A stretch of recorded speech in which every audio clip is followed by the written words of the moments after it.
Oh shit. Iya bener. Jalan ya, jalan ya. Oke, welcome YouTube.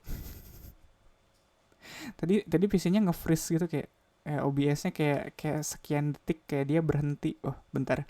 Nggak crash kan? Nggak crash nggak? Kita jalan, kita jalan. Oke, welcome YouTube.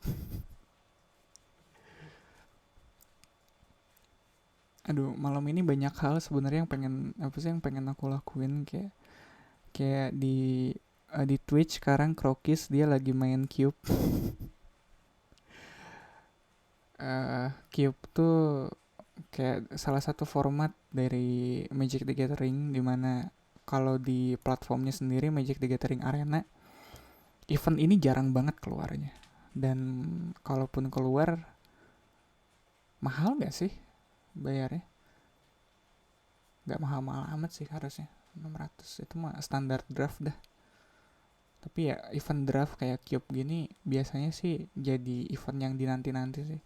Terakhir aku hitung kayak tahun kemarin ada setahun 2 kali sih Cube. Dan kalau buat konten kreator itu udah jadi bahan konten banget sih. Yo, ih. Kapan ya aku coba streaming game kayak gitu? Terakhir aku eh, nyobain apa ya? Kayak streaming gitu atau game-game apa yang bisa aku stream. Ya dari listku ya salah satunya itu Magic the Gathering. Kenapa ya? Game-game strategi di mana aku bisa berexcuse di mana aku excuse-nya kayak terakhir aku coba rekaman Magic the Gathering tuh excuse-nya gini, bentar ini butuh ini eh aku bisa diem nggak ngobrol nggak commenting soal apa yang aku bilang buat solid 15 menit kayak gitu sampai gamenya kelar baru udah itu atau sampai sampai turnnya kelar baru udah itu aku jelasin.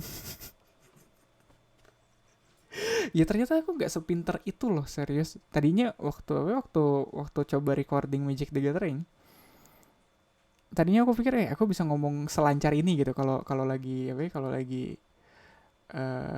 lagi main. Ternyata enggak, man. Iya, beberapa line of play atau beberapa line of play harus harus aku cerna dengan seksama tanpa. Iya, sebenarnya kalau ya otakku lebih kerjanya lebih lebih kompleks lagi. Susah man ngejelasinnya kayak kenapa ini harus seperti ini terus eh ya kenapa playnya begini terus kartu apa aja yang aku coba play around kayak ya kenapa aku open one mana up soalnya aku play around kayak Juari Disruption kayak gitu, atau kenapa kenapa ini begini gitu. Terakhir aku main Magic tuh agak agak berdisiplin, kenapa kenapa aku cast ini di main PS2. Aduh anjir, aku sama itu berantem gara-gara itu anjir. Itu kudunya itu harusnya lu cast di main PS2 kenapa di satu. Gitu doang berantem. Iya soalnya iya. Beberapa kartu atau beberapa play emang ada yang mengharuskan kita buat cashnya di timing atau ordernya harus orderly. Alah, ordernya emang harus orderly. Aku kadang kalau udah mess up gitu, mess up order kadang aku jadi same conceit deh. Gampang tilt aku ternyata kalau main game, padahal itu gamenya buat bocil anjir. Tapi nggak tahu ya, bocil 20 tahun yang lalu sekarang udah nggak udah nggak bocil lagi anjir. Iya, bercandaanku adalah Magic the Gathering itu game buat bocah men. Iya, bocah 20 tahun yang lalu sekarang udah jadi paman-paman mereka. Udah pada bikin apa, bocilnya sendiri benar.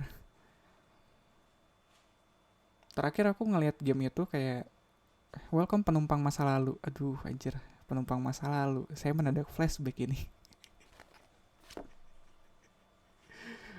Oh itu sih, itu si Reok. Oh itu si Lon. Bentar Lon, lu kenapa di sini, bukan lo ada janjiannya di Discord? Aku ngingetin aja sih, ntar dicariin lagi anjir. Aku males nih kalau kalau ada orang yang nyariin, ntar orang yang nyariinnya tuh kesini terus dia nanya kayak si Mbak Sri atau Mbak Ian, lu lihat si ya tadi dia tadi di sini kayak gitu, manjang urusannya. Ya udahlah. Oh si Mbak Sri lama enggak sih, Ya sebenarnya aku sama si Elon nggak sedekat itu hubungannya. Iya. Iya, jadi kayak kalau kalau ketemu sebenarnya aku lebih prefer pura-pura nggak kenal. Anjing, jahat banget. Lah aku udah di sini dari tadi bareng si Lumut, serius ada si Lumut. Really? Oh iya ada si Lumut. Welcome Discord. Nggak anjing kayak gitu. Udah dah lu bro, aduh anjir broadcast lu udah paling seenak jidat dari tadi. Udah nge-YouTube terus nge-Discord apa sih anjir, segala dibuka.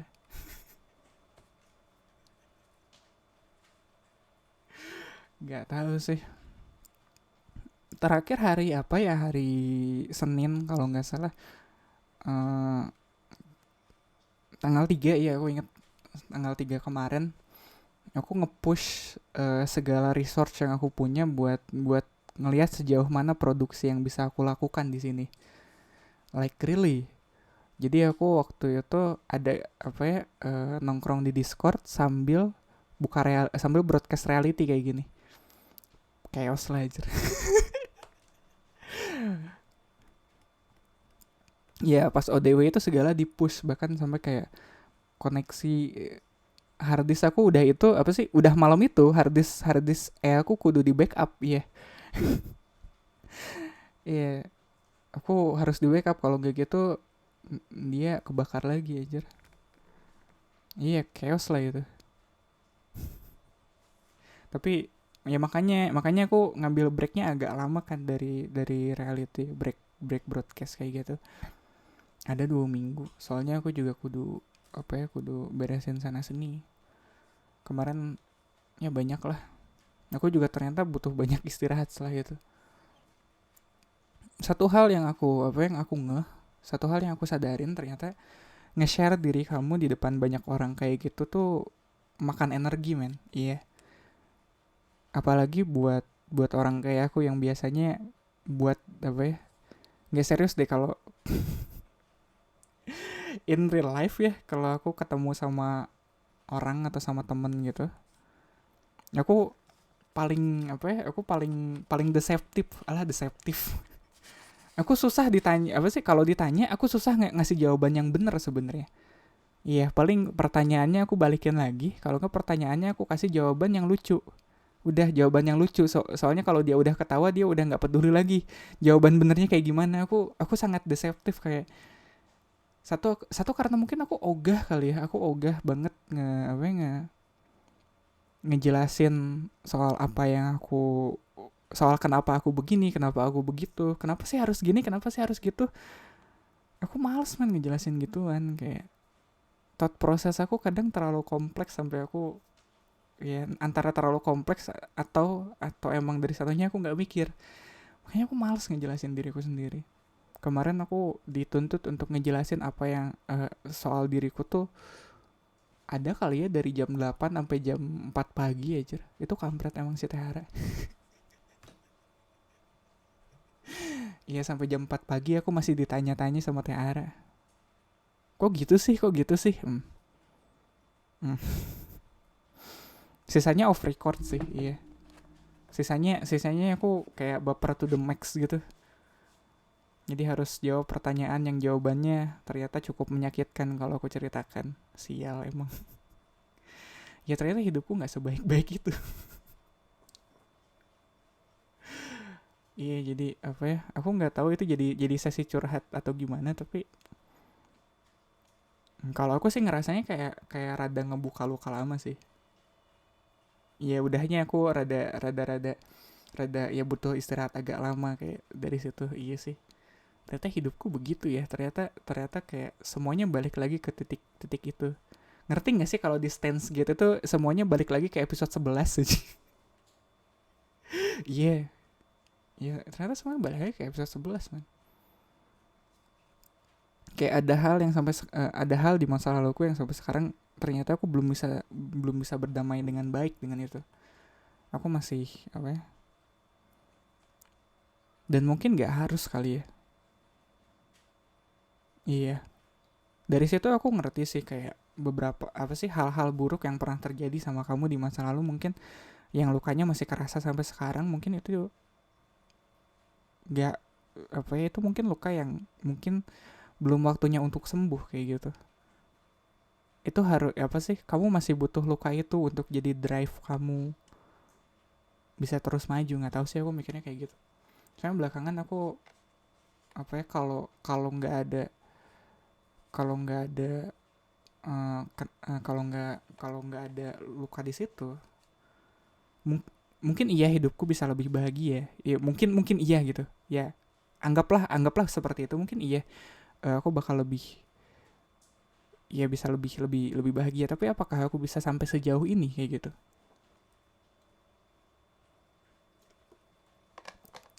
Apa aku bisa ngelakuin apa yang lagi ku lakuin sekarang? Kayaknya enggak. Jadi ya ada baiknya mungkin luka itu ada di situ biar jadi drive kita buat terus maju, buat apa ya,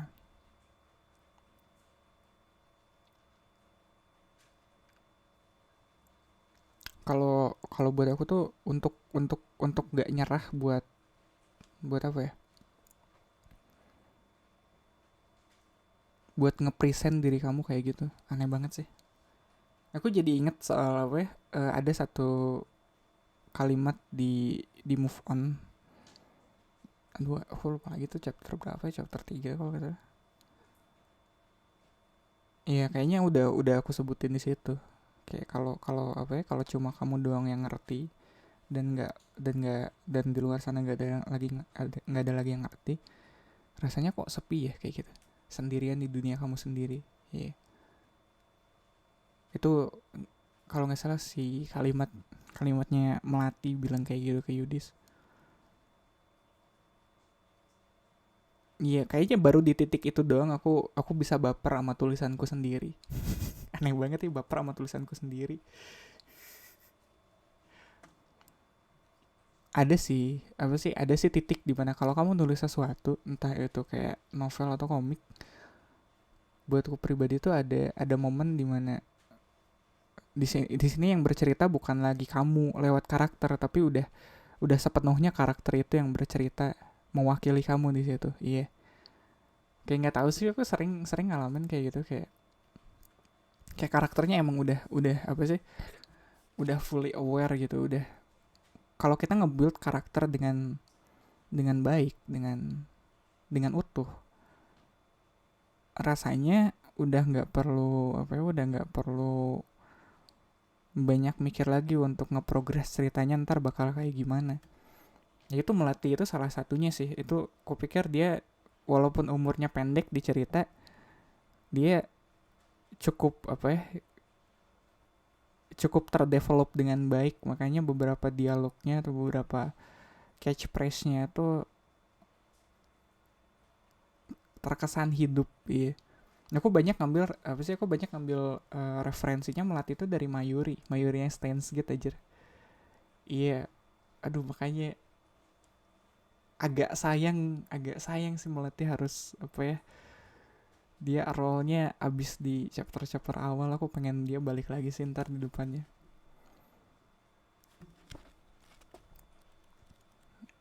Mayurinya Steins Gate dia cukup unik sih kalau menurut aku belum nemu lagi karakter karakter seperti itu. Maksudnya buat apa ya, dari awal aku ngerasa kenapa sih Mayuri ada di sini, soalnya kan dia nggak ada urusannya ya dengan urusan si si bikin mesin waktu di situ. Kenapa sih yang bikin di orang ini penting aja?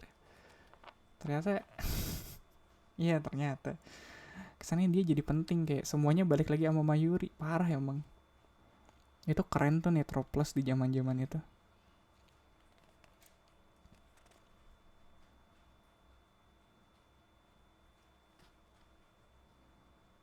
Ya aku agak bias ternyata di apa ya, uh, di BGM-nya udah ada suara hujan. Terus di sini emang emang lagi hujan. Jadi ini suara hujan yang ku dengerin di sini tuh emang suara hujan di luar atau suara hujan di sini? Ya gimana dong Del? Ntar deh, ada apa ya, impedensi deh. Ya headphone tuh ada impedensinya, jadi uh, Apa sih aku jelasin? Ini lu sih Dal aja. Nggak kedengeran suara hujan di luarnya, malah jadi kayak noise gitu. Oh gitu. Oh ya udah deh, kresek-kresek gitu ya. Iya iya. Ya untung ke distract sih. Mudah-mudahan nggak terlalu parah ya. Ya makanya aku nggak apa ya, nggak begitu secure pakai settingan kayak gini, soalnya kadang ada suara kresek-kresek kayak gitu.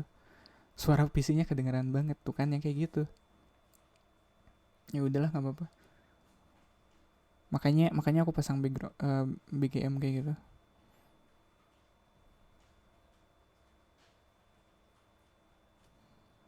Enggak deh, udahlah nggak usah dioprek. Banyakan ngoprek sih, tangannya nggak bisa diem aja. Aku selalu mikir kalau apa sih, segala hal tuh kalau masih bisa dioptimalkan ya udah optimalkan begitu. Tapi ya kita juga pada akhirnya harus harus tahu kapan waktunya untuk menyerah, bukan? Buat nggak terus-terusan ngulik. Soalnya beberapa barang yang kalau kalau keseringan kulik bukannya malah jadi bener tapi malah jadi tambah rusak sih. Emang ada beberapa gitu. Iya. Jadi ya kita harus tahu kapan kapan waktunya buat berhenti juga. Tapi ya in my defense, kalau aku lihat di audio mixer di sini, si suara noise PC-nya mungkin nggak kedengeran sekenceng itu, tapi nggak tahu sih ntar. Biasanya sih nggak tahu ya si noise-nya masuk atau enggak, soalnya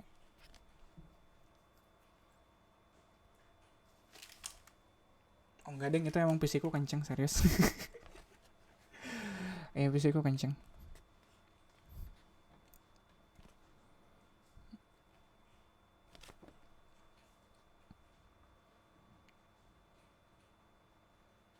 Iya kan, bener kan? Iya emang kalau suara kalau didengerin begitu ya iya, jadi suara PC-nya pasti kedengeran. Sebenarnya aku bisa turunin gains-nya kayak gini. Iya, tapi ntar suaraku jadi kecil. Jadi kalah dengan BGM-nya. Mungkin BGM-nya bisa aku turunin juga suaranya. Kayak gini. Tapi jadi nggak apa ya? Jadi ya BGM-nya aja kecil ya udah. Ada sih banyak caranya kayak ya gainnya turunin terus si apa ya, si outputnya keluar dinaikin kayak gitu juga bisa, cuma ya benar jadi BGM-nya kayak suara PC. Iya kan yang serba salah sih, tapi ya udahlah. Kemarin sampai mana ya bukunya? Iya, malam ini juga aku masih baca Perahu Kertasnya di Lestari. Oh iya, kemarin tuh aku bacain 1920-21. Itu kayak apa ya, itu kayak turning point di mana semua yang diramalkan akan apa ya, nggak diramalkan sih, diekspektasikan untuk berjalan mulus ke depannya berakhir patah di tengah. Anjir, aku suka tuh apa sih kayak chapter-chapter kayak gitu. Di sini dia rentetan kejadiannya apa sih dimasukin ke 3 bab gitu. Jadi kayak apa sih, ada semacam disillusionment ya, disillusionment gitu buat apa sih, buat Kinan. Ya kayaknya terutama buat Kinan yang ngerasa kalau apa ya, kalau dia bisa makan dari ngelukis, ternyata enggak. Ternyata tidak semudah itu anak muda. Iya, aku pun apa sih, aku bisa relate soalnya aku pun pernah ada di titik itu. Naif banget sih emang, cuma ya. Oh iya, kemarin aku bilangnya kalau kalau kita ngerjain sesuatu dan kita berharap bakal dapat hasil yang cepat di situ, kayak cepat dapat duit atau cepat profit gitu ya dari ngerjain apapun, kayak kayak bikin konten. Ya kemarin aku curhatnya soal bikin konten atau bikin startup gitu. Itu mungkin tanda kalau sebenarnya kita nggak lagi benar-benar menikmati prosesnya. Itu mungkin ya kita mungkin apa sih, just into the money-nya doang. Ya ada sih dulu temanku di startup yang begitu, yang kalau udah ngomongin duit kayaknya semangat banget gitu. Itu nggak salah. Tapi kan buat sampai ke titik itu kadang ada proses yang harus harus kita lewatin kan. Bukan apa sih, kadang bukan bukan profitnya yang bikin apa sih, value-nya tuh bukan di profitnya kadang, tapi di prosesnya. Iya, kemarin di ending aku ngerembel soal itu. Gak penting sih emang. Jangan lupa edit judul streamnya. Terima kasih Hana sudah diingatkan. Iya bener, belum diedit dong. Dal. Kebiasaan lu. Ini makasih loh, Nek.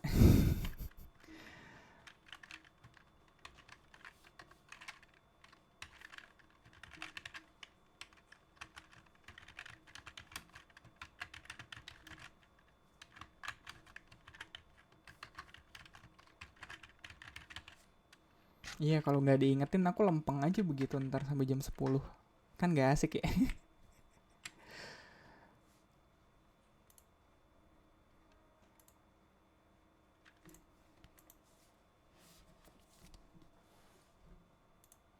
Oh iya, kalau ginian ntar ada notifikasi masuk Windows kedengeran loh.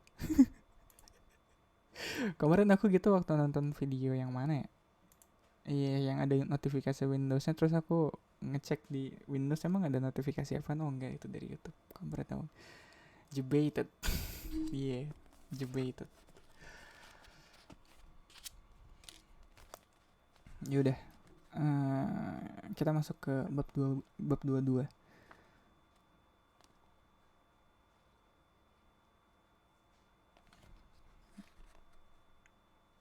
Aku belum baca sih, tapi udahlah, lanjut aja nggak apa-apa. Bab 22, pulang ke Ubud. Sendirian di kamarnya, Kugi mulai menulis seperti orang kesetanan. Malam itu ia berniat menumpahkan semuanya dalam lembaran-lembaran kertas kosong. Dalam sekejap, bidang petak putih itu terisi penuh oleh tulisan tangannya. Sambil menulis, tak jarang air matanya ikut terselinap, meninggalkan jejak-jejak tinta yang memecah di atas kertas. Kugi tak tahu itu air mata sedih atau marah, dan ia tak lagi peduli. Baru pada lembar ketiga, kecepatan menulisnya mulai melambat. Perasaan yang tadi campur aduk mulai menunjukkan wajah aslinya. Seharusnya ia bersuka cita saat tahu hubungan Kinan dan Wanda usai. Seharusnya ia lega ketika tahu Kinan tidak jadi pindah ke Jakarta dan meninggalkan dirinya gara-gara harus mempromosikan lukisan. Tapi ternyata tidak. Kugi pun tersadar. Inilah patah hati yang sesungguhnya. Hatinya pernah hancur ketika tahu Kinan harus bersama orang lain. Tapi hatinya baru benar-benar patah ketika tahu bahwa Kinan bukanlah sosok yang selama ini ia cinta. Pada lembar ketiganya, Kugi mulai menangis sedih. Tidak banyak lagi yang ia tulis. Hanya beberapa baris penyesalan. Kugi menyadari, selama ini ia telah menciptakan sendiri ilusi tentang Kinan dan mencintai ilusi itu. Kenyataannya, Kinan rapuh dan lemah. Terdengar suara pintu di kamar sebelah membuka. Tak lama terdengar langkah Noni di koridor. Mendengar suara-suara itu, Kugi menelan ludahnya yang terasa pahit. Tak hanya ia kehilangan cintanya, ia pun telah kehilangan Noni dan Ojos gara-gara cinta itu. Orang-orang yang ia cinta. Dilipatnya lembar-lembar kertas tadi. Dibentuknya menjadi 3 perahu kertas.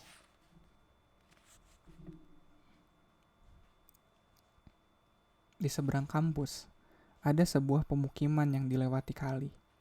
Itulah aliran air terdekat yang bisa Kugi temukan.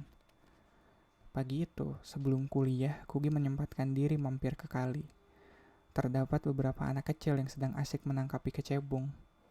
Kugi beringsut maju, menjauhi mereka. Ia tak ingin misi pentingnya gagal secara prematur hanya karena anak-anak tadi tak jadi menangkapi kecebong, dan malah lebih tertarik pada barang yang ingin ia hanyutkan. Setelah merasa berada di jarak aman, barulah Kugi berhenti dan mendekat ke tepi kali. Dari dalam ranselnya, ia mengeluarkan 3 perahu kertas. Tak ada saluran lain. Tak ada teman bicara lain, hanya Neptunus batinnya. Satu demi satu, ia mengapungkan perahu-perahu kertas ke kali. Sesuatu seperti lepas dari hatinya seiring dengan melajunya perahu-perahu tadi. Kugi merasa lebih lega bernafas. Sekian lama sudah ritual ini terkubur. Dan dibutuhkan sekian banyak peristiwa untuk membangkitkannya kembali. Kugi lupa betapa melegakannya perasaan ini. Saat cerita dan beban hatinya dihanyutkan air menuju lautan. Betapapun jauhnya perjalanan itu. Bandung, November tahun 2000. Hari pertama di bulan November. Kinan dikagetkan oleh kedatangan Bimo yang muncul di tempat kosnya pagi-pagi. Hai Nan, apakah Bimo sampai menghentikan kalimatnya ketika sepenuhnya menyadari apa yang ia lihat. Gila, lu kurus banget Nan. Kinan yang berdiri di pintu hanya tersenyum. Itu adalah komentar klasik yang selalu ia terima setiap kali bertemu dengan teman kampusnya. Hai Bim, masuk yuk. Sapa Kinan seraya membuka pintu kamarnya lebih lebar, menyalakan Bimo masuk. Gua mau ngasih ini. Bimo menyerahkan sepucuk amplop putih. Kinan menerima surat itu dan seketika mengenali tulisan tangan yang tertera. Alamat pengirim di sampul belakang amplop itu mengkonfirmasi dugaannya. Surat dari Pak Wayan di Ubud. Dikirimkan ke alamat kosnya yang lama. Surat ini kapan sampai? Tanya Kinan. Sebetulnya udah cukup lama Nan. Mungkin hampir 2 minggu. Tapi baru sampai ke tangan gue semingguan yang lalu. Dan baru sekarang gue baru sempat kesini. Sorry ya. Sorry ya. Jelas Bimo. Gak apa-apa. Thanks Bim. Harusnya gue aja yang ambil kesana. Gak perlu sampai lu kesini. Bimo tergelak. Lah, lu bisa tahu adanya surat ini dari mana? Telepati. HP lu kagak punya. Kosan ini kagak punya telepon. Nan. Kayaknya lu udah kekurusan sampai otak lu agak ciut. Oh iya, bener juga. Kinan ikut mesem-mesem. Sarapan yuk, gue yang traktir. Kapan lu terakhir makan enak? Kinan berpikir, lalu menggelengkan kepala. Kalau soal enak, kayaknya sih makanan gue enak-enak aja. Tapi kalau enak dan mahal, gue sampai udah gak inget terakhir kapan. Otak udah ciut. Bimo terkekeh. Siap, mahal dan enak, it is done. Mahal dan enak, it is done. Acara sarapan bersama Bimo ternyata berlanjut hingga menjelang sore. Kinan kembali menjenguk kampus dan nongkrong seharian bersama teman-teman lamanya. Kinan tersadar betapa ia merindukan kebersamaan semacam itu.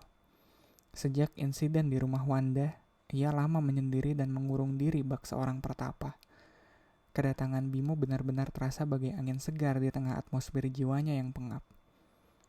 Kinan membuka jendela kamar kosnya lebar-lebar. Tempat ini pun butuh angin segar setelah seharian tertutup dan terpapar panas matahari siang. Ia menimang-nimang amplop itu, bertanya-tanya adakah surat itu menjadi angin segar berikutnya. Kinan menggeleng sendirian, seolah menyesali pikirannya sendiri. Ia lelah berharap. Tanpa pikir panjang lagi, Kinan membuka surat itu. Terdapat 2 lembar kertas surat bertulis tangan dan selembar kertas tambahan. Seketika Kinan terenyak ketika menyadari apa kertas itu. Langsung ia membaca dengan tergesa-gesa. Setelah selesai, Kinan pun mematung. Lama. Kinan memandangi kertas-kertas di pangkuannya. Pikirannya masih berusaha mencerna dan hatinya berusaha beradaptasi dengan berbagai lonjakan perasaan yang sontak muncul ketika membaca surat dari Pak Wayan. Untuk kedua kalinya, Kinan membaca surat tersebut. Kali ini dengan lebih lambat. Pak Wayan menceritakan betapa kagetnya dia ketika dikirimi lukisan-lukisan Kinan yang seperti jatuh dari langit saking tak terduganya. Sekalipun di surat pengantarnya, Kinan menuliskan sejelas-jelasnya bahwa itu semua adalah kenang-kenangan sekaligus tanda terima kasih untuk apa yang didapatnya selama di Bali. Pak Wayan merasa ada sesuatu yang luar biasa yang telah terjadi dalam hidup Kinan. Namun Pak Wayan tidak berhasil menghubungi Kinan untuk bertanya langsung. Salah satu lukisan Kinan yang paling disuka oleh Pak Wayan lantas diberi rangka kayu dan dipajang begitu saja di studionya. Beberapa minggu kemudian, lukisan itu mencuri perhatian seorang kolektor lukisan dan ia tertarik ingin membeli. Pak Wayan sudah mengatakan bahwa lukisan itu tidak dijual, tapi orang itu benar-benar gigih dan bersikeras ingin membeli. Pak Wayan bilang, orang itu seperti terkena cinta buta, jatuh hati habis-habisan pada lukisan Kinan. Pak Wayan lalu minta maaf jika dirinya lancang, tapi kata hatinya mengatakan untuk melepaskan lukisan Kinan pada orang tersebut. Dalam suratnya Pak Wayan menulis, seperti cinta yang satu hari bertalian tanpa bisa dijelaskan. Saya merasa lukisan itu menemukan jodohnya. Saya kenal baik dengan orang yang membeli lukisan kamu itu. Makanya saya yakin lukisan itu berada di tangan yang tepat. Dia membelinya bukan semata-mata untuk investasi, tapi karena cinta. Kinan lanjut membaca. Lukisan yang satu itu memang sangat bagus dan rohnya kuat, sekalipun saya sendiri ingin sekali menyimpannya. Saya juga tidak mau menghambat rezeki kamu. Semoga uang ini bisa bermanfaat banyak. Kapan kamu pulang ke rumahmu di Ubud? Saya dan keluarga besar di sini selalu mengharapkan kamu pulang. Tolong beri kabar secepatnya setelah kamu menerima surat ini. Kembali Kinan memandangi selembar kertas yang diselipkan di dalam 2 lembar surat tadi. Selembar cek senilai 3 juta rupiah. Di sana dituliskan keterangan pembelian lukisan Jenderal Pilik dan pasukan Alit. Sisa hari itu dihabiskan Kinan dalam perenungan. Sore berganti malam, langit jingga berganti hitam, dan ia masih merenung. Banyak yang berkecamuk di benaknya. Hal-hal yang tadinya tak terlintas dan tak digubris. Ada keraguan, trauma, dan gentar. Namun kalimat satu itu terus mengiang-ngiang. Kapan kamu pulang ke rumahmu di Ubud? Jakarta, November tahun 2000. Perempuan itu tidak sanggup menahan aliran air matanya. Mereka berjanji bertemu pada jam tatkala ia hanya sendirian dan semua orang lain sedang berada di luar rumah. Hatinya seketika tersayat dan teriris melihat anaknya sendiri muncul sembunyi-sembunyi seperti narapidana kabur dan takut tertangkap. Kinan pun terpaksa membiarkan ibunya menghabiskan 1/4 jam pertama pertemuan mereka untuk menangis. Tapi kamu sehat-sehat kan, Nan? Lena kemudian bertanya patah-patah. Sehat, Mam. Biarpun jadi kurus gini, saya nggak pernah sakit kok, jawab Kinan berusaha santai. Kamu bisa pulang kapanpun kamu mau. Percaya sama Mama. Papa kamu pasti melunak. Di luarnya saja dia keras, tapi sebenarnya dia kehilangan sekali sama kamu. Kinan tersenyum tipis. Saya ingin ketemu Mama hari ini bukan karena saya kepingin pulang ke rumah, tapi saya justru ingin pamit. Lena langsung tersentak. Pamit? Kemana? Kinan tak segera menjawab. Ia mengeluarkan amplop berisi surat dari Pak Wayan dan menyerahkannya pada ibunya. Tolong baca ini, Mah. Lena pun mulai membaca. Napas panjangnya menghela ketika ia sampai pada akhir surat. Ia seketika tahu arti pertemuan ini. Perpisahan yang kedua kali akan segera terjadi. Namun kali ini ada semacam kelegaan karena ia tahu anaknya akan terjaga dengan baik. Saya akan tinggal dengan Pak Wayan, ujar Kinan mantap. Lusa saya berangkat. Lena menatap anak sulungnya dari matanya yang tersaput air. Menyadari betapa bocah kecilnya telah tumbuh besar menjadi seorang laki-laki dewasa yang memiliki jalan hidup sendiri. Sejenak lagi Kinan terbang dengan sayapnya, menuju tempat dan kehidupan yang ia pilih. Tidak dirinya, atau siapapun yang mampu membendung kepakan sayap-sayap itu. Suara Lena bergetar saat ia mengucap, baik-baik di sana ya, jangan bikin susah Pak Wayan. Kinan menelan ludah. Sangat kentara ibunya berusaha kelihatan tegar demi dirinya. Mata Kinan mulai panas, pandangannya mulai mengabur. Kinan terpaksa mengatur napasnya terlebih dahulu sebelum bisa lanjut berkata-kata. Saya ada satu permintaan lagi, Mah. Apa itu? Tolong jangan bilang siapa-siapa saya ada di Ubud. Bahkan Jeron gak perlu tahu. Cukup Mama yang tahu. Lena merasa dadanya sesak. Saya benar-benar ingin memulai halaman baru. Dari nol lagi. Ini jalan hidup saya, Mah. Dan saya gak mungkin kembali ke penjara yang sama. Lama Lena tercenung. Sampai akhirnya kepalanya mengangguk. Berat. Perlahan, Kinan bangkit berdiri. Mengecup kening ibunya dan mendekapnya erat. Setiap bulir detik bergulir penuh arti. Hanya hening dan air mata yang jatuh sesekali dari mata keduanya. Ya itu tadi bab 22.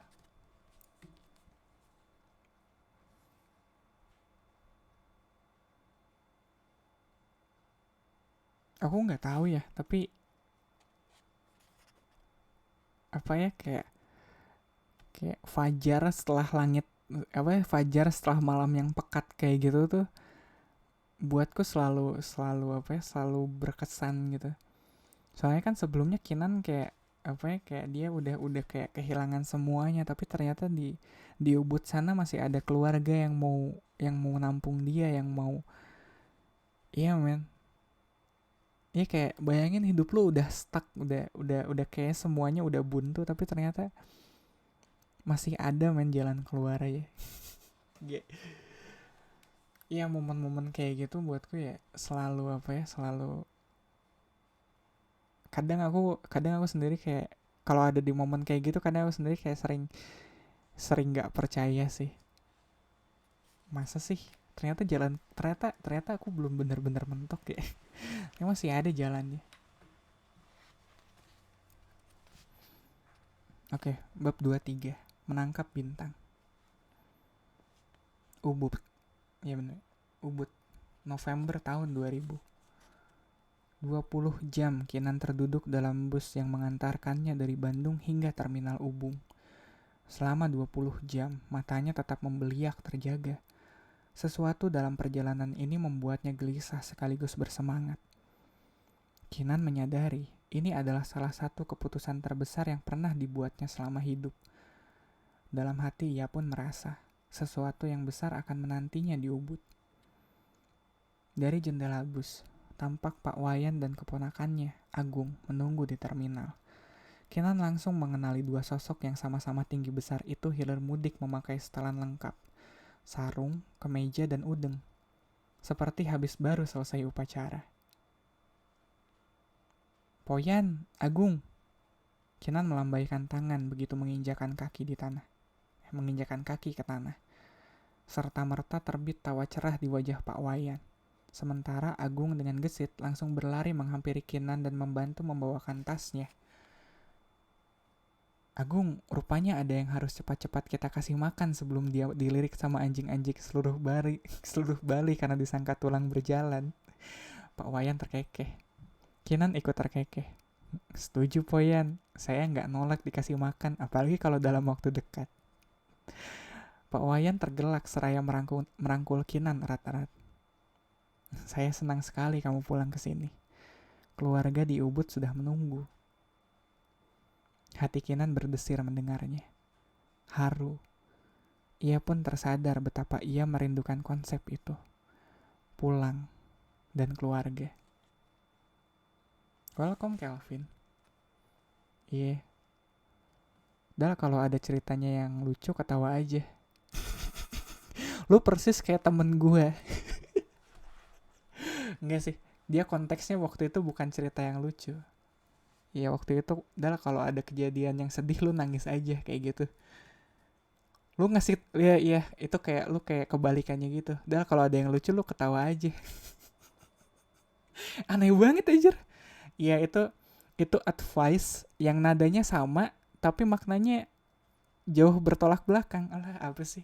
Iya, nadanya sama tapi liriknya bertolak belakang, aneh emang ya.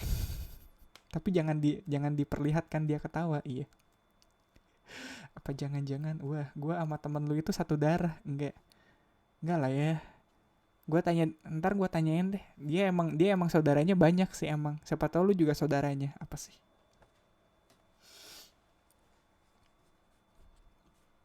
Iya, dulu aku dikasih tahu gitu, Dal, kalau ada hal menyedihkan lu nangis aja, kenapa sih?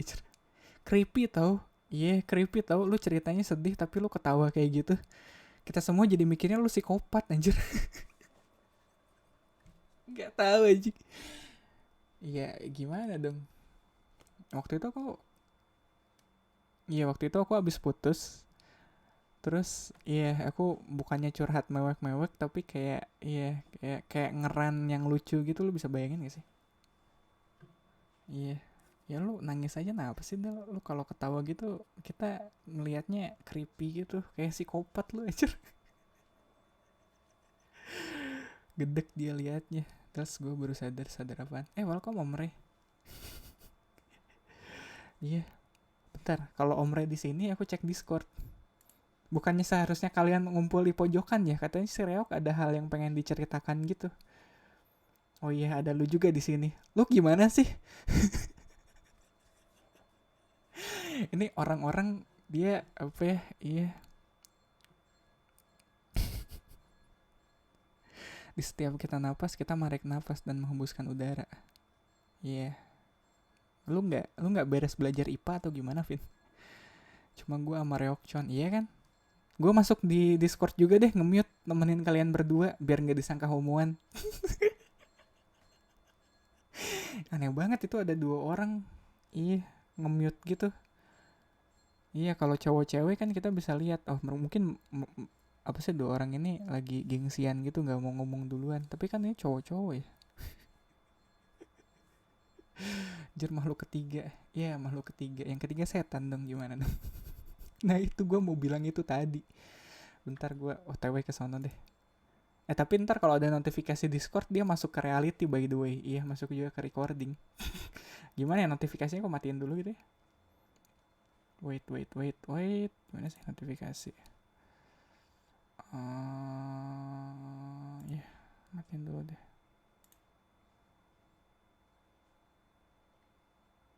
Aku masuk tapi di mute.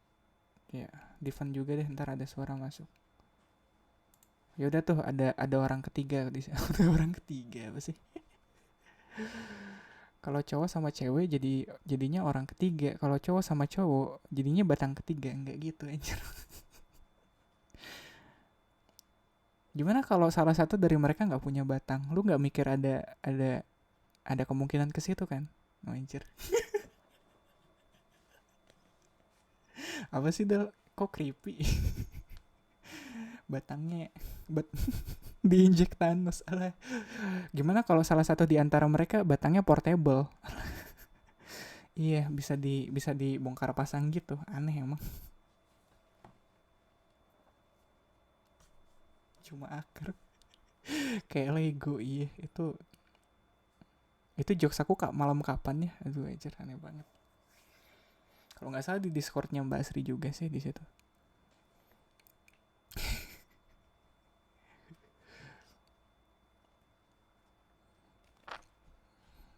Kotak dong, enggak, kayak Lego bisa dibongkar pasang kayak gitu. Aku sebenarnya masih agak penasaran itu si Reokchuan tuh mau ngomongin apa, kayaknya heboh banget aja. Penting gak sih? Kotak lu kira Minecraft? Iya.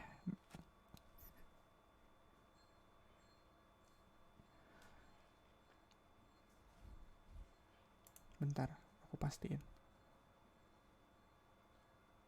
Iya, si Reok apa sih lagi ada konversasi, lagi ada percakapan di Discord, tapi aku nggak mau nggak ikutan di situ soalnya lagi broadcast di sini deh. Kayaknya cukup serius sih, nanti aku tanya deh. Aku antara nggak pengen peduli dan kayaknya seru kayak gitu. Aku ada di tengah-tengah itu. Aku nggak pengen peduli sih, aku nggak mau tahu. Tapi kayaknya seru kayak gitu. Sebenarnya aku nggak terlalu suka sih apa ikut campur urusan orang kayak gitu. Bahkan kayak apa? Bahkan kayak eh, apa ya? Semisalnya yang diomongin ternyata aku juga sebenarnya ya, ya nggak apa-apa sih kalian ngomongin apa sih kalian omongin aja gitu. Aku sendiri nggak terlalu pengen tahu aja. Gue dapet teori konspirasi baru. Apaan ya?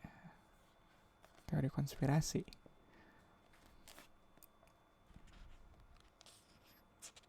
Menurut lo bumi bentuknya apa? Hmm.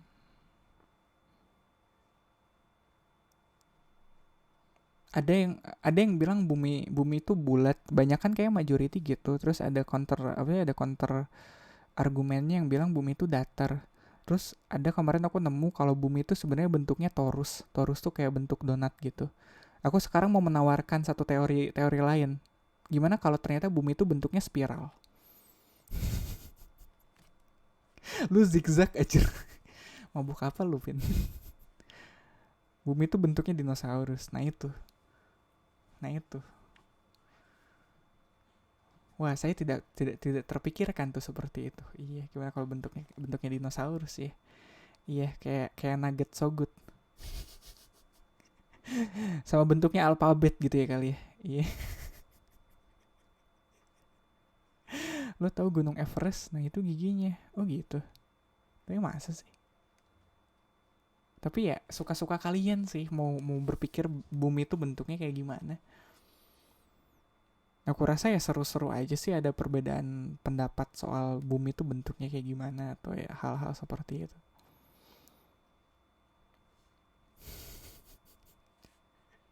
Bumi bentuknya kayak benang ya. Timeline yang aku tahu ya. Timeline yang bentuknya kayak benang. Tapi gimana kalau bumi bentuknya kayak gitu, kayak benang. Terus dia ngegulung-gulung gitu jadi spiral. Tapi ya itu suka-suka kalian sih mau mikir bumi itu bentuknya kayak gimana. Bulu itu oh bukan itu. Aduh, iya itu bulu.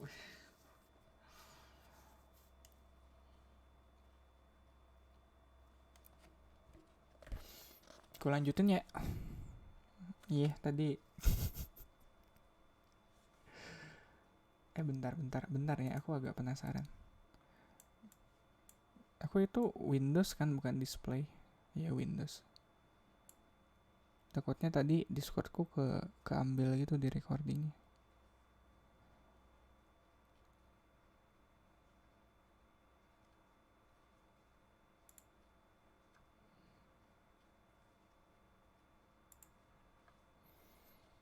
Ya udah rekaman aman, lanjut dah. Mobil itu tiba di sebuah gerbang kayu tinggi yang diapit pohon-pohon rindang dan semak-semak tanaman rambat yang tumbuh besar dan rapat. Di balik gerbang kayu itu, langsung terlihat puncak pura yang mencuat hingga tampak dari jalan. Di lahan hektaran itulah tinggal keluarga besar Pak Wayan dalam beberapa rumah terpisah. Terdapat pula sekurang-kurangnya 3 studio kerja besar yang menampung segala macam aktivitas dan barang-barang seni yang digarap oleh keluarga seniman itu. Napas Kinan sontak tertahan melihat gerbang kayu itu lagi. Rumahnya yang baru. Ia tak bisa membendung senyum yang menyungging otomatis di mulutnya. Pak Wayan tidak melebih-lebihkan ketika mengatakan bahwa seluruh keluarganya telah menunggu. Lagi-lagi, Kinan harus terenyak haru ketika melihat keluarga Pak Wayan berkumpul di teras saat mobil mereka tiba di halaman depan kompleks itu. Beli, apa kabar? Banyu, salah satu keponakan Pak Wayan yang akrab dengan Kinan, langsung menyongsong dan merangkul Kinan dengan hangat. Disusul Pak Putu, ayah Banyu, lalu yang lainnya. Wajah-wajah yang tak asing. Kamar kamu yang dulu sudah dibersihkan, sekarang ditambah lemari pakaian. Karena katanya Kinan sudah mau tinggal terus di sini ya. Ujar Ibu Ayu berseri, adik ipar Pak Wayan sekaligus ibu kandung dari Agung. Iya bu, rencananya begitu. Jawab Kinan dengan tawa lebar. Ini saya bawakan oleh-oleh sedikit dari Bandung. Ini saya bawakan oleh-oleh sedikit dari Bandung bu. buat semua yang di sini. Kinan pun menyerahkan sekantong besar aneka makanan yang ia sempatkan beli di toko oleh-oleh sebelum menaiki bus kemarin. Mata kamu kelihatan capek sekali, Nan, celetuk Pak Nyoman, adik Pak Wayan yang juga sama-sama pelukis. Di jalan saya nggak bisa tidur, Pak. Saya belum tidur dari kemarin. Tapi rasanya masih oke kok, sahut Kinan. Wah, kamu harus cepat istirahat kalau gitu, sambar Ibu Ayu. Tidur dulu saja. Nanti malam baru dibangunkan untuk makan sama-sama, ya. Nanti makan sama-sama ya. Boleh, Bu. Terima kasih banyak. Ya, boleh, Bu. Terima kasih banyak. Kinan menjawab dengan anggukan semangat. Ia sama sekali tidak keberatan dengan ide itu.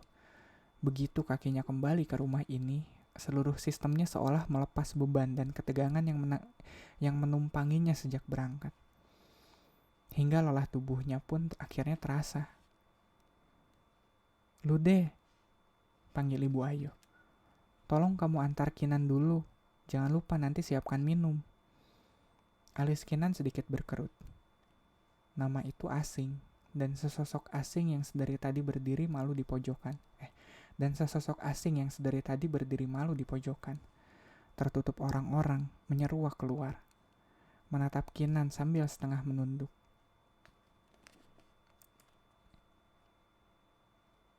Kinan, kenalkan ini Lude Laksmi, keponakan saya dari keluarga di Kintamani. Jelas Pak Wayan. Lude juga akan tinggal di sini. Dia dititipkan oleh bapaknya, Pak Mades Witna, yang datang berkunjung waktu tahun baru, waktu kamu liburan terakhir kali kemari. Ingat? Kinan mengangguk. Ia ingat Pak Made, sepupu Pak Wayan yang juga koreografer tali Bali yang sangat terkenal. Sejenak ia mengamati Lude. Sekilas, Lude seperti remaja perempuan pada umumnya. Tubuhnya mungil, dan sikap malu-malunya membuat ia tampak makin ringkih. Yang mencuat adalah rambut panjangnya yang dibiarkan terurai melewati bahu hingga menyerupai selendang hitam yang menggantung hingga pinggul. Namun, meski tampak ringkih dan pemalu, kedua mata besar itu berbinar penuh rasa ingin tahu. Kinan tertegun. Ada sesuatu yang tak asing dari sosok yang baru pertama kali ia temui itu. Entah apa.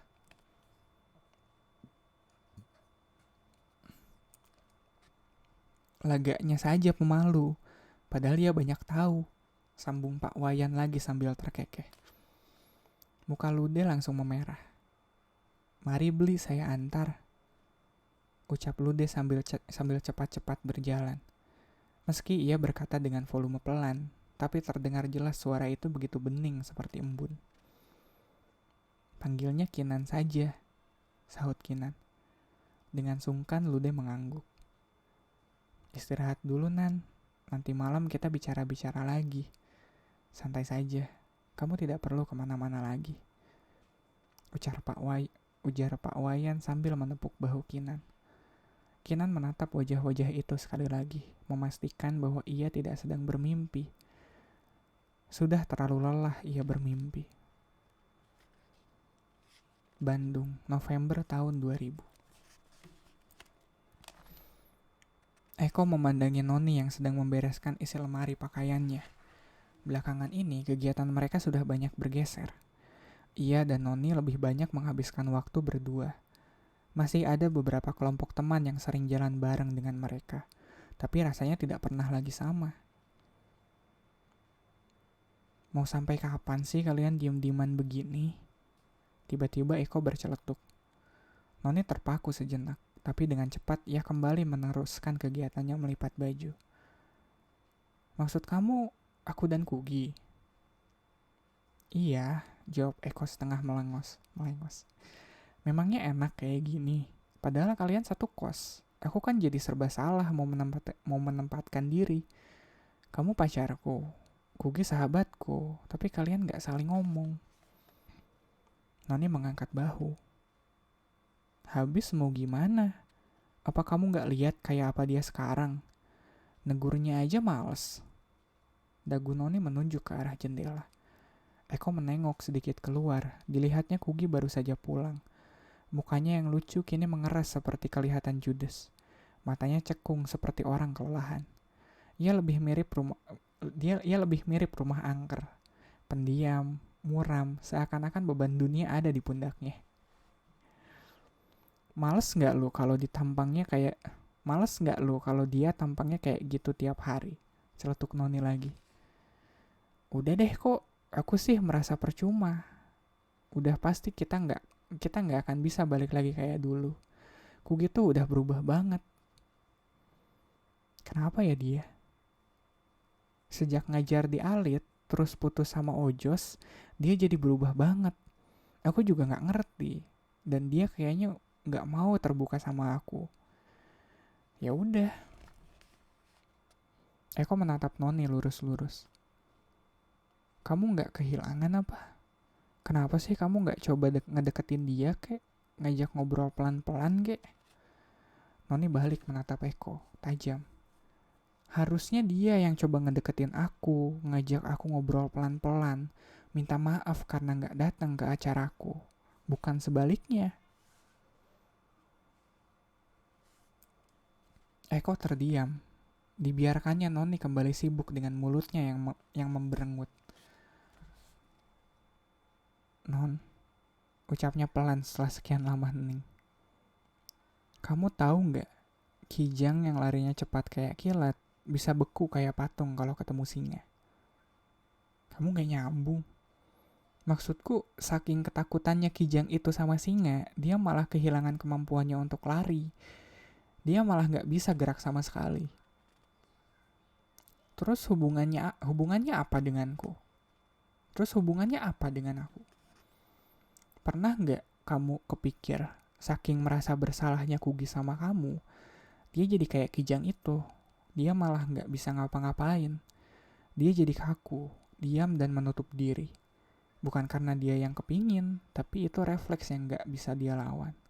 Saking merasa salah sama kamu, dia jadi takut ngedeketin kamu. Noni gantian terdiam lama. Lalu sambil melipat bajunya yang terakhir, ia pun bergumam. Please deh kok, gak usah sok menganalisis kayak psikolog. Dari dulu kamu memang selalu ngebelain dia. Di mata kamu, Kugi memang gak pernah salah. Dan usai berkata demikian, Noni bergegas pergi meninggalkan kamarnya. Meninggalkan Eko yang terbengong-bengong sendiri. Bertanya-tanya apa gerangan yang ia lakukan hingga Noni jadi korslet begitu. Welcome Nanai. Iya, malam ini aku ngelanjutin perahu kertasnya di Lestari. Yoi. Sambil rekaman juga buat ntar. Gak tahu jadi kebiasaan sih, kayak kemarin aku sempet gak nyalain komputer, terus mau broadcast juga rada males gitu. Nungguin komputer bener dulu, aneh sih emang. Gue lanjutin ya. Ubud, November tahun 2000. Di bawah naungan balai, Kinan dia mematung. Ini adalah minggu ketiga ia tinggal di Lotunduh. Di Lotunduh. Kinan mulai merasa tak ada bedanya dengan gerombolan ayam kampung yang dipelihara Pak Wayan di halaman belakang. Disembelih tidak, dijual telurnya tidak, hanya dibiarkan saja berkeliaran bebas sampai tua.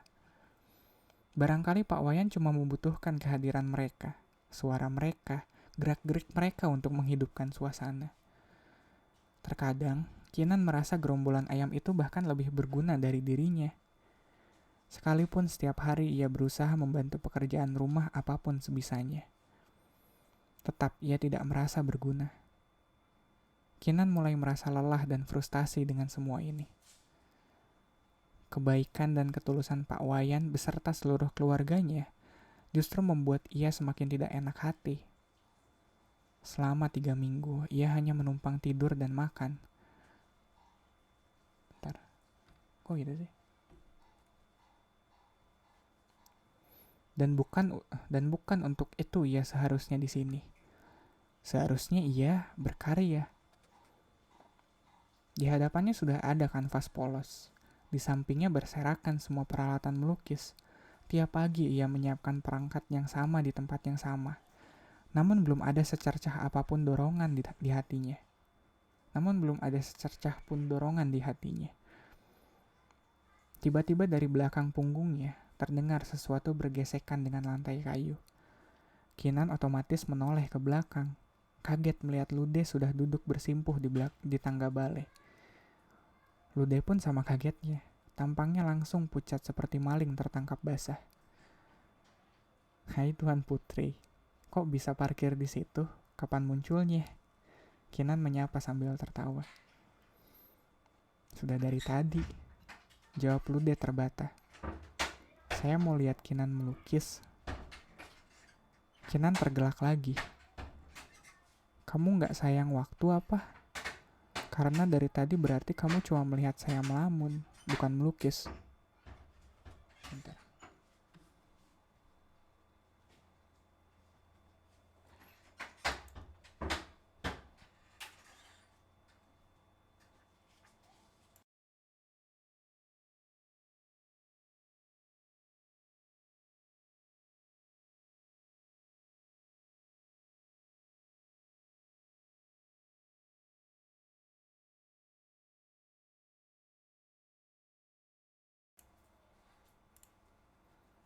Oke, tadi sampai mana? Kamu gak sayang waktu apa? Karena dari tadi berarti kamu cuma melihat saya melamun, bukan melukis. Lude tersenyum. Pelukis yang baik bisa mengungkapkan semuanya, termasuk kekosongan sekalipun. Dengan suaranya yang lembut dan lirih, Lude berkata. Sejenak Kinan tertegun. Kamu tuh pendiam, tapi sekalinya ngomong kok pinter banget sih. Lude pun beringsut, duduk di sebelah Kinan. Kalau pelukis-pelukis di sini biasanya punya satu sumber inspirasi sepanjang hayatnya melukis.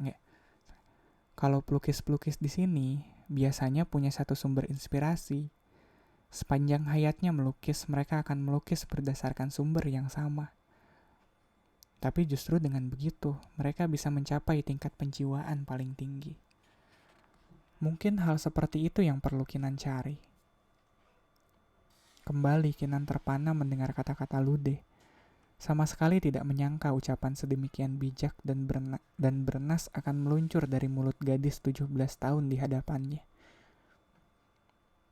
Seperti Poman, inspirasinya adalah sesajen. Akhirnya semua lukisannya adalah gambar sesajen. Kalau Poyan, inspirasinya adalah upacara adat. Beli Banyu, sekalipun lukisannya abstrak, tapi sumber inspirasinya sebenarnya adalah corak kain Bali. Perhatikan saja semua lukisannya. Iya kan? Dengan asyik, Lude berceloteh. Kalau Kinan sudah dapat jodohnya, pasti tangannya langsung lancar dan lukisannya dari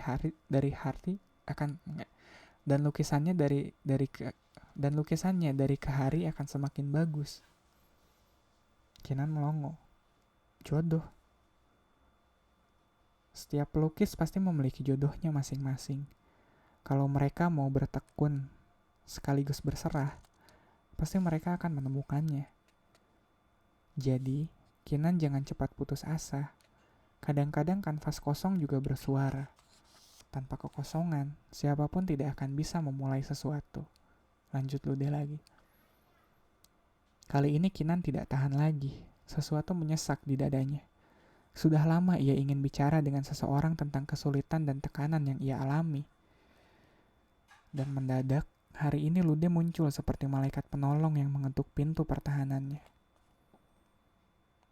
Lude, saya benar-benar gak tahu harus mulai dari mana. Saya bahkan gak yakin saya bisa melukis lagi. Susah payah Kinan berkata. Lude tak langsung merespon. Ia mendekati kanvas kosong di hadapan Kinan. Anggaplah ini langit, katanya seraya menyentuhkan jemarinya di kanvas. Sepertinya langit ini kosong. Tapi kita tahu, langit tidak pernah kosong. Ada banyak bintang, bahkan tidak terhingga banyaknya. Kinan harus percaya itu. Langit ini cuma tertutup awan. Kalau Kinan bisa menyibak awan-awan itu, Kinan akan menemukan banyak sekali bintang. Dan dari sekian banyak bintang, akan ada satu yang berjodoh dengan kita. Saya akan berdoa supaya Kinan cepat menemukan bintangnya. Ucap Lude sambil menundukkan kepala dan menangkupkan tangannya di depan dada. Tak lama ia beringsut menuju tangga, meninggalkan Kinan sendirian lagi di balai. Sampai senja, Kinan tak beranjak dari sana. Berbaring telentang menghadap langit, mencoba melihat jauh ke balik awan, mencari sesuatu di sana.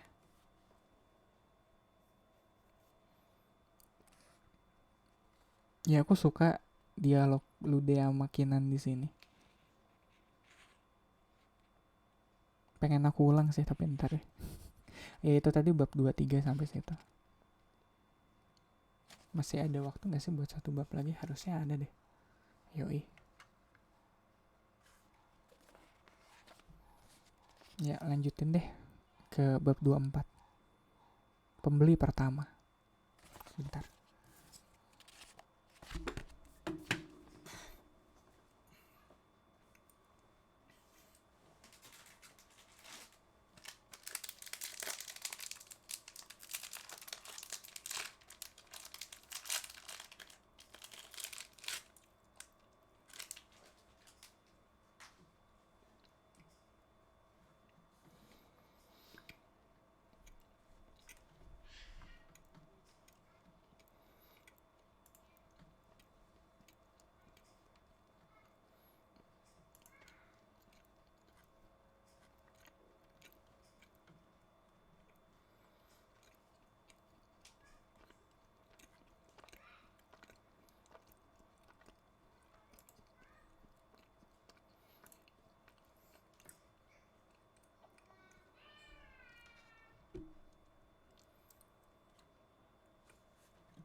Duh, itu pasti keras banget tuh kedengeran.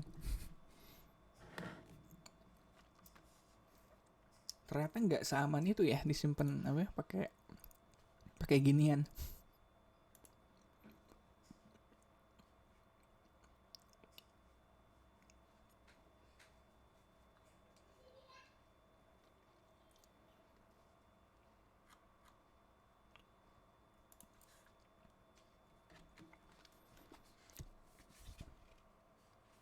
Oke, aku lanjutin. Bab 24. Pembeli pertama. Bandung, Desember tahun 2000. Pagi-pagi, sambil menyandang ransel besar yang gemuk terisi buku, Kugi berjalan cepat meninggalkan tempat kos yang sepi ditinggal para penghuninya untuk berlibur. Ia benar-benar tidak buang waktu. Tidak ada lagi liburan di agendanya. Ia kembali mengambil mata kuliah sebanyak-banyaknya di semester pendek. Kini fokusnya hanya satu, cepat lulus. Hampir tidak ada lagi yang menahannya di Bandung, selain kampus dan sekolah alit. Sebagian besar impiannya, masa-masa bahagia persahabatannya sudah tidak ada lagi. Hubungannya dengan Noni tidak mengalami perbaikan. Sahabat yang dikenalnya sejak kecil sekarang telah menjadi orang asing. Kugi pun merasa sudah berada di puncak ketidaknyamanan tinggal di tempat kosnya. Dengan jarak hanya satu kamar dengan Noni yang sudah tak pernah bicara dengannya. Tidak mungkin selamanya ia berlagak seolah-olah Noni tidak tampak. Ia terlalu lelah untuk itu. Diam-diam, Kugi mulai mencari tempat kos baru yang akan segera ia tempati begitu semester baru dimulai. Kugi pun nyaris berhenti menulis.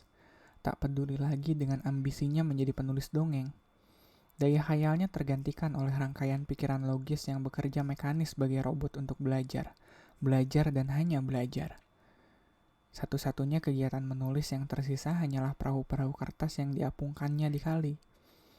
Kugi bahkan merasa surat-surat itulah yang membuat dirinya mampu bertahan waras dan kuat. Cerita hatinya pada Neptunus yang entah ada entah tidak. Tak jadi masalah. Setiap kali melihat perahu kertasnya bergerak terbawa arus kali, Kugi kembali bisa bernapas lega. Hatinya kembali lapang. Ia bercerita soal keluh kesahnya, keresahan batinnya, dan kerinduannya pada semua yang dulu begitu indah, termasuk kerinduannya pada Kinan. Satu perahu kertas terlipat di dalam kantongnya. Akan ia apungkan di kali nanti sebelum pergi ke kampus. Andai perahu itu dibuka, maka hanya akan terbaca satu paragraf pendek. Neptunus, semua nelayan yang sedang mencari arah akan diberi petunjuk oleh bintang di langit. Semoga dia menemukan bintangnya dan kembali menemukan jalannya pulang. Ubud, Desember tahun 2000.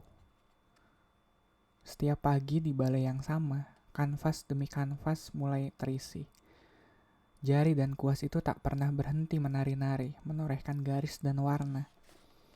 Awan-awan itu akhirnya berhasil tersibak, dan setiap harinya Kinan bertemu dengan langit bersih yang siap dilukisi. Satu benda yang sama selalu menemaninya. Sebuah buku tulis lecek penuh tulisan tangan. Dulu, tangan mungil Kugi yang menari-nari di setiap lembarnya. Kisah-kisah petualangan Jenderal Pilik dan pasukan alit. Dari teras rumah utama, Lude diam mengamati balai itu. "Poyan," bisiknya pada Pak Wayan. "Dia luar biasa berbakat ya. Lukanya juga mulai sembuh. Dia mulai kembali seperti Kinan yang dulu." Komentar Pak Wayan seolah mengetahui arah pikiran Lude. Lude tersenyum menatap pamannya. Wajahnya berseri-seri. Kinan sudah menemukan bintangnya. Akhir Desember tiba. Bali mulai dipenuhi oleh turis, termasuk Ubud.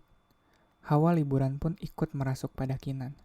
Ia mulai merasa harus sejenak mengambil cuti singkat dari aktivitas kreatifnya yang sangat menggebu-gebu selama sebulan terakhir.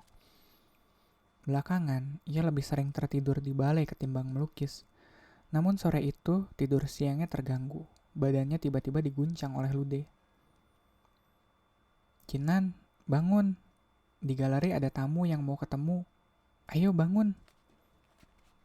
Dengan berat, Kinan membuka matanya. Tanpa bisa mengurai apa gerangan yang terjadi, tangannya sudah ditarik oleh Lude dan tampak Banyu sudah siap dengan sepeda motor untuk mengantarnya ke galeri. "Saya nanti nyusul," teriak Lude berbarengan dengan suara deruan motor Banyu yang segera melesat menuju galeri, dengan Kinan terbonceng di belakang. Perjalanan dari rumah Pak Wayan ke galeri hanya 3 menit.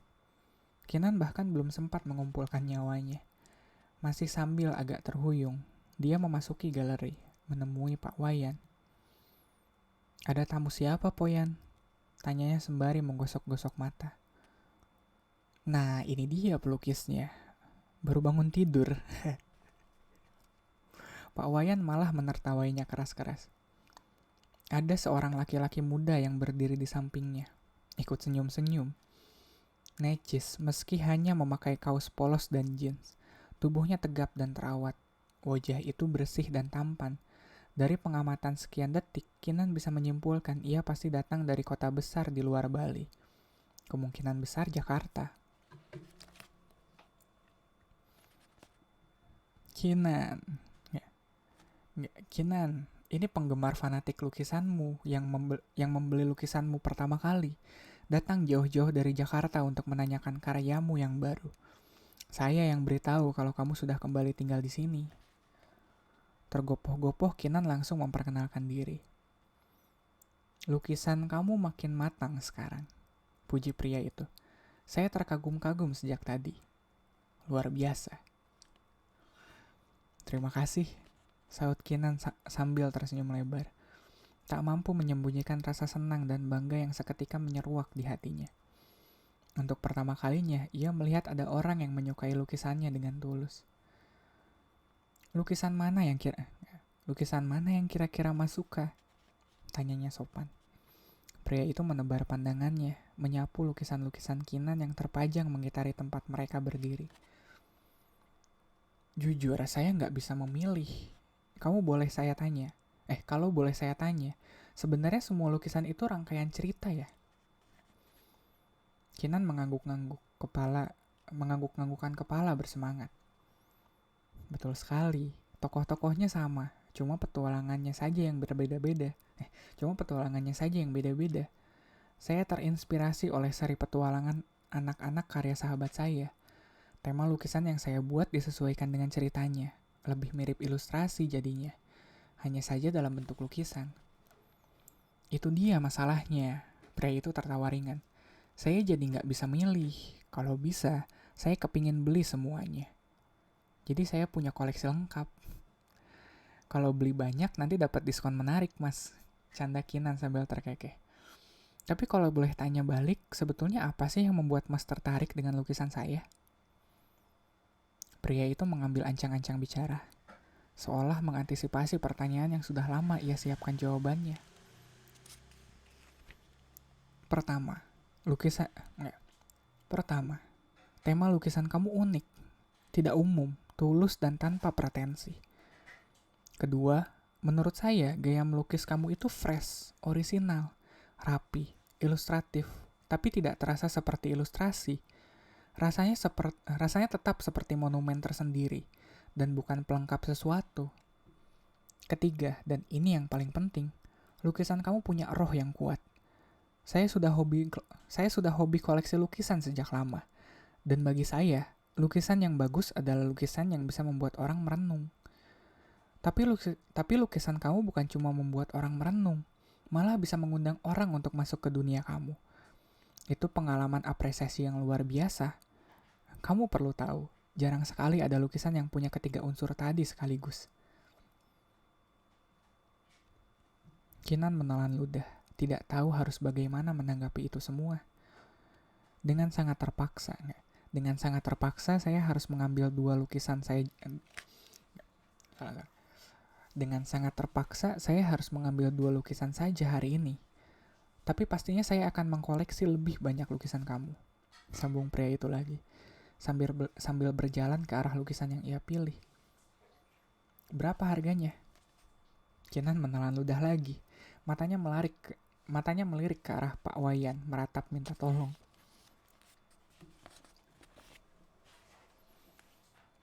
Selembar cek bertuliskan 10 juta tergeletak di atas meja.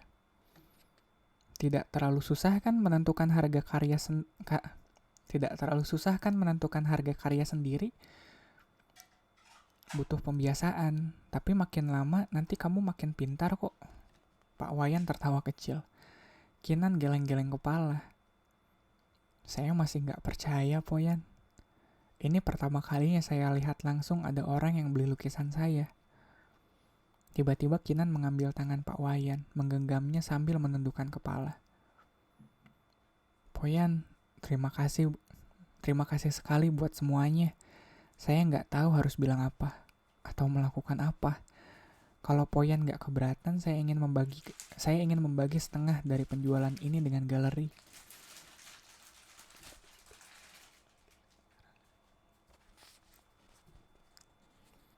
Dengan cepat Pak Wayan menggeleng. Nggak ada itu. Nggak ada itu. Kamu pelukis baru dan kamu sudah seperti anak saya sendiri. Kamu butuh uang itu untuk bekalmu. Jangan pikirkan dulu soal keuntungan galeri. Saya bisa cari rezeki dari karya saya sendiri. Kalau memang saya benar-benar butuh bantuanmu, saya akan bilang. Tapi tidak sekarang, oke? Ujarnya tegas. Kinan merasa tak punya pilihan selain mengangguk. Lude, sini kamu. Kok malah ngintip dari situ? Pak Wayan memanggil keponakannya yang sedari tadi hanya berdiri mengamati dari balik partisi. Tampak Lude keluar pelan-pelan sambil tersenyum malu, berjalan menghampiri mereka. Kenapa ngintip? Naksir sama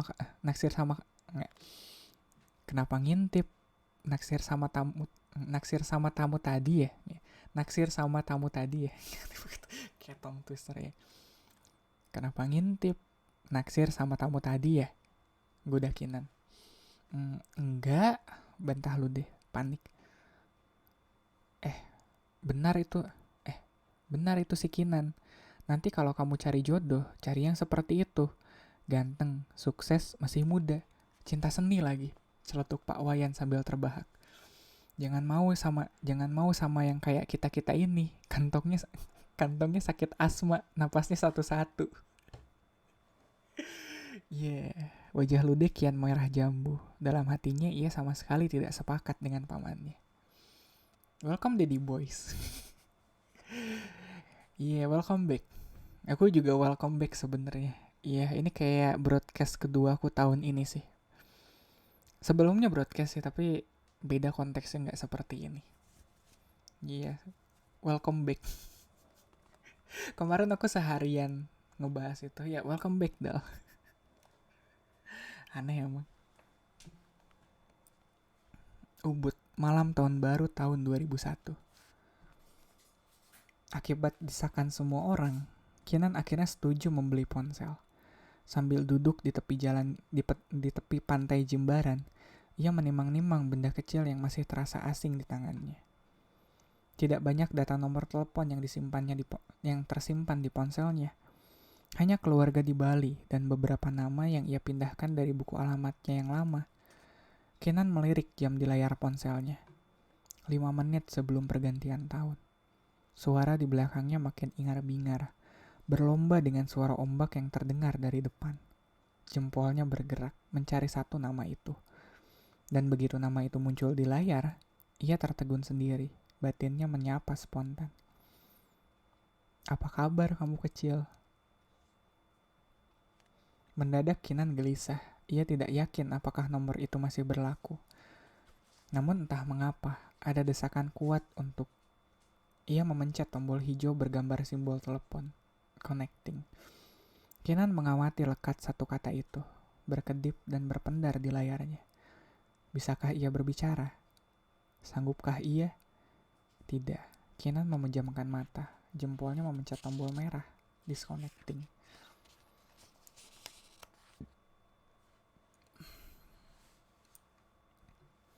Oh serius? Aduh thank you udah ngikutin udah ngikutin YouTubeku. Sebenarnya kalau ngikutin YouTubeku jadi obsolete sih. Aduh aku seneng banget pakai kata obsolete. Iya. Tapi nggak apa-apa sih. Iya soalnya kan sebenarnya YouTubeku tuh jadi kayak siaran ulang. Iya kalau ngikutin broadcastnya ya ngapain ke sono ya nggak sih? Tapi nggak apa-apa sih. Tiap orang punya alasannya masing-masing datang ke situ. Kadang aku juga masih dengerin broadcastku sendiri sih kalau lagi kerja, terus buat ngisi. Aku kalau sambil kerja kadang dengerin podcast, kadang dengerin apa ya yang begitu. Kadang aku dengerin suaraku sendiri kok. Iya saking narsisnya. Emang aneh banget aja. Aduh thank you di give ya. Disawer star sticker dong. Iya kemarin aku gitu sambil kerja aku dengerin interview aku sendiri di ODW. Aneh gak sih kalau kita ketawa sama jokes kita sendiri yang direkam kayak gitu? Kadang kemarin aku ketawa ngakak sama jokes aku sendiri kayak gitu. Kayak kampret nih orang lucu parah aja. Iya kayak aku aneh banget kemarin aku kayak ngakak sendiri dengerin video sendiri aneh emang. Padahal waktu itu aku jokesnya keren sih, gak ada yang ketawa di situ, cuma aku doang. Kayaknya itu inside joke yang ditujukan khusus untuk diriku sendiri sih. Aneh emang. Aku terusin ya. Bentar dikit lagi kok. Jakarta, malam tahun baru tahun 2001. Sebagian besar keluarganya tengah berkumpul di depan TV. Sebagian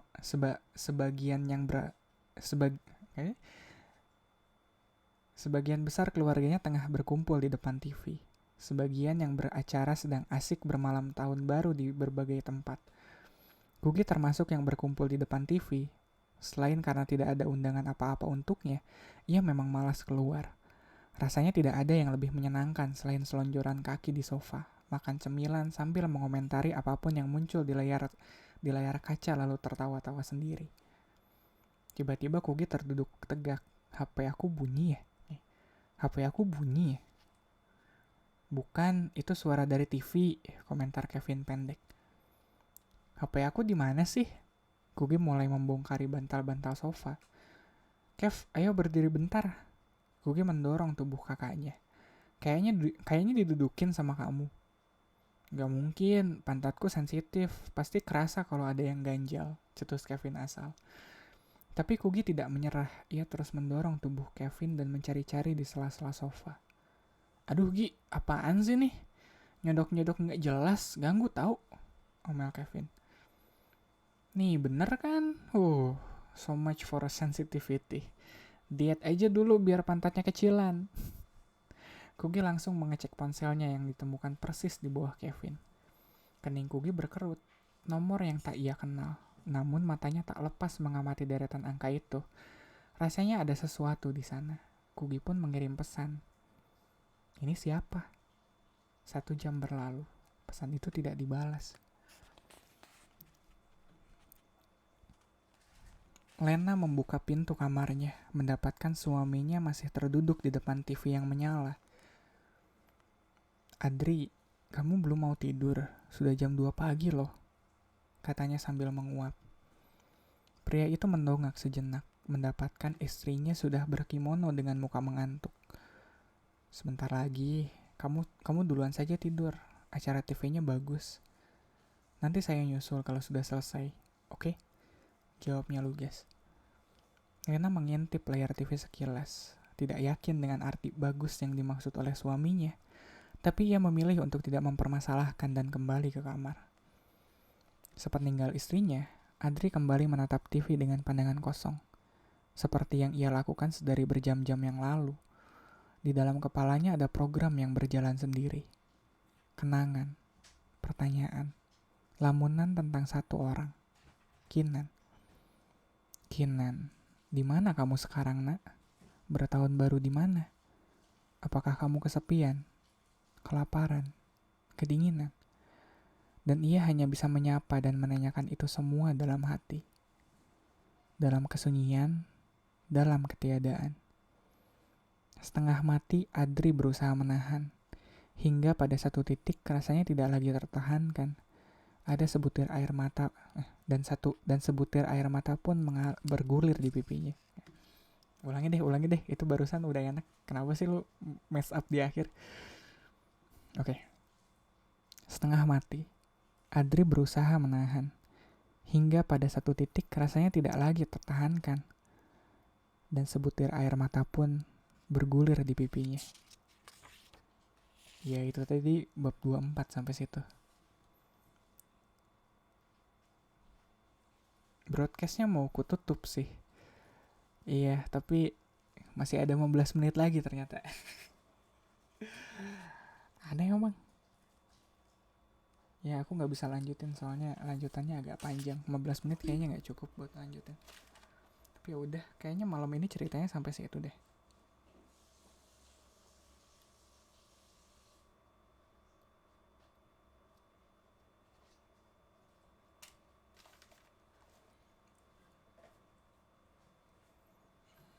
Aku nggak tahu itu nutup cerita malam ini dengan baik atau enggak ya, tapi aku ngerasa bisa oke sih dengan itu. Iya, bentar kalau aku play itu di sini nggak masuk rekaman kan ya. Tapi aku nggak bisa, bisa deh, bisa nggak sih? Nggak bisa kayak gitu, iya bener. Ternyata ada yang bisa dan nggak bisa aku lakuin. Kayak aku nggak bisa ngeplay YouTube khusus buat reality kalau gitu, bener. Iya tadi aku mikirin gimana closingnya. Nggak, ntar kayaknya lagu closingnya tetap ku puter di YouTube reality aja. Cerita malam ini cukup bikin adem sih. Kemarin aku mulai minggunya dari bawah soalnya. Dan sekarang si alurnya udah mulai naik lagi.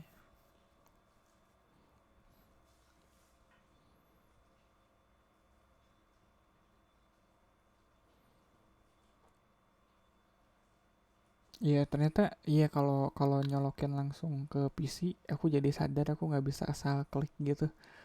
Iya ntar kalau suaranya bocor gimana? Yoi. Soalnya kalau suara bocor ke rekaman, si desktop audionya buat masuk rekaman udah aku matiin gitu.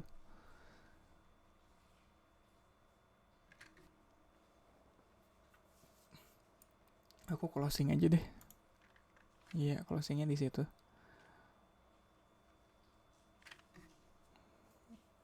Tapi bentar aku masuk nggak sih?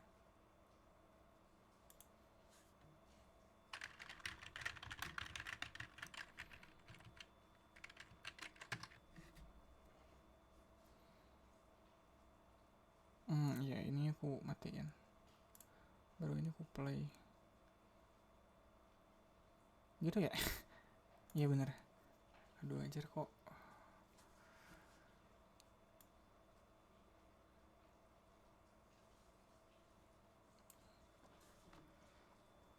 Iya, ini cuma kedengeran di realitinya kan. Iya, aku.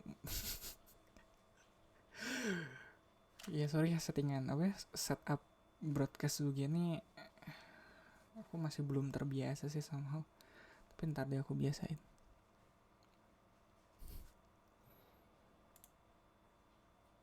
Ya udah, suaraku nggak bocor ke reality kan? Oke, sip.